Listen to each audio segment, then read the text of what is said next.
J'ai annoncé à mon mari que j'étais enceinte, et sa réaction m'a brisée. Tu as tout gâché, a-t-il craché. Je n'ai jamais voulu ça.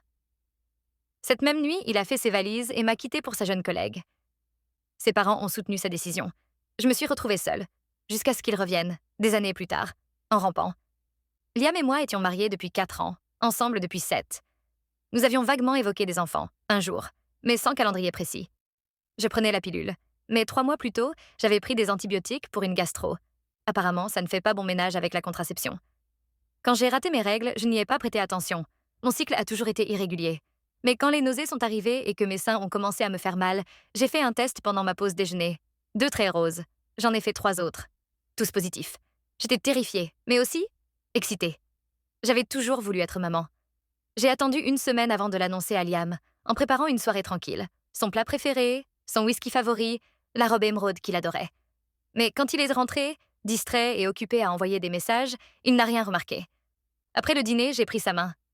Liam, je suis enceinte. Silence. Puis, tu plaisantes. Quand j'ai dit non, son visage s'est décomposé. Tu as tout gâché.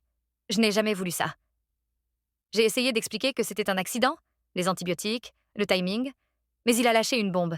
Peut-être qu'il n'avait jamais voulu d'enfant. Puis est venu l'aveu. Il voyait Sophia, sa collègue de 24 ans depuis des mois. En 1 heure, il a fait sa valise.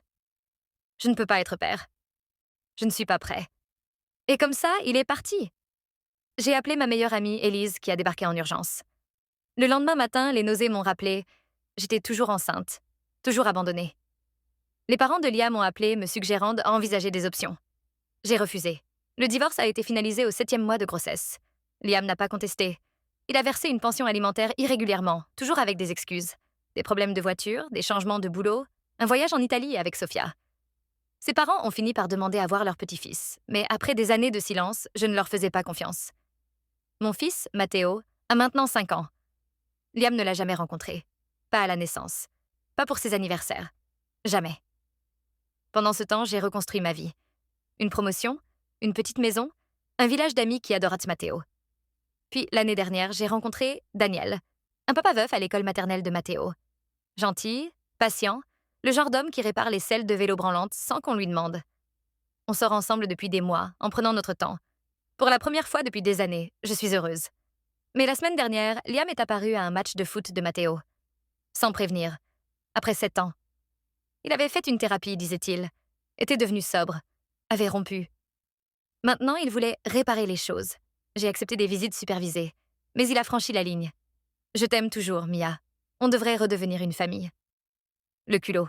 Certains ponts, une fois brûlés, restent en cendres. Première mise à jour, 1 an plus tard.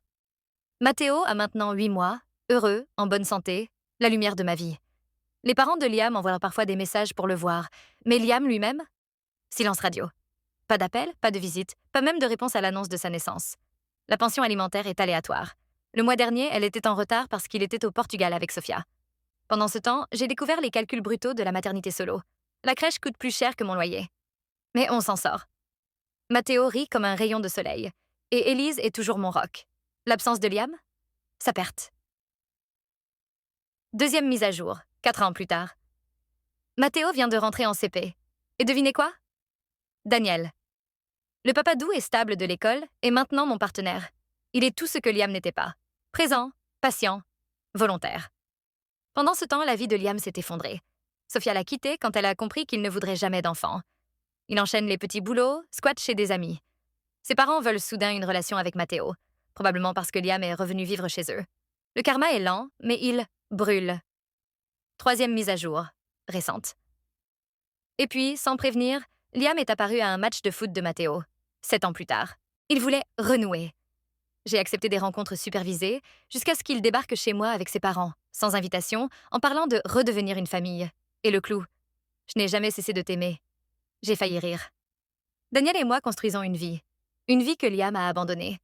Certains choix sont irréversibles. Matteo mérite mieux, et moi aussi.